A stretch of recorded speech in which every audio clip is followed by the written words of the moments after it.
प्यारे बच्चों, आइए समझते हैं अर्थमेटिक प्रोग्रेशन चैप्टर का एक formula A N equal to A plus N minus one into D any nth term of an A P का ए एन फाइंड करने के लिए ये फार्मूला कैसे बना।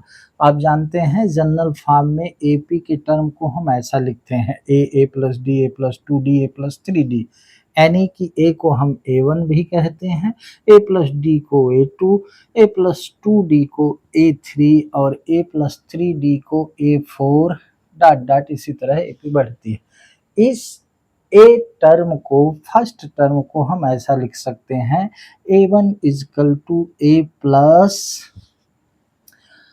डी। तो a प्लस डी हम a1 को नहीं लिख सकते, तो यहाँ हम 1 माइनस वन इंटू डी, यानी 1 माइनस वन जीरो, तो जीरो का डी में मल्टीप्लाई तो जीरो हो गया। और a2 को हम लिखते हैं क्या, a प्लस डी।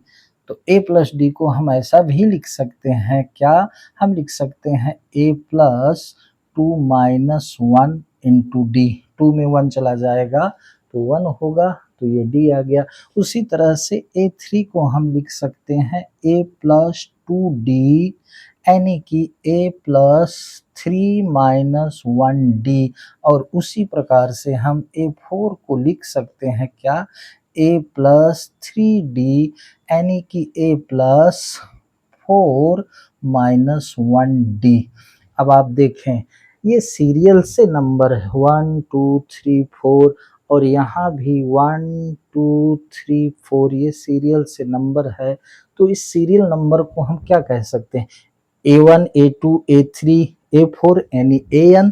तो हम यहाँ लिख सकते हैं कि AN equal to A plus n minus one into D. क्यों, 1 2 3 4 ये भी सीरियल से है, तो इसको हम लिख सकते हैं n माइनस वन, और सब में d है तो यहाँ लिख सकते हैं d। इस प्रकार से ये फार्मूला बन गया क्या, किसी एपी के nth टर्म की वैल्यू फाइंड करने का ये फार्मूला है।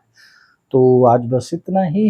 प्लीज़ अगर आपको इसी प्रकार से फार्मूले कैसे बने देखना है तो आप मेरे विस्तृत रूप से गणित के channel you can do maths को देख सकते हैं। आज बस इतना ही। Thank you.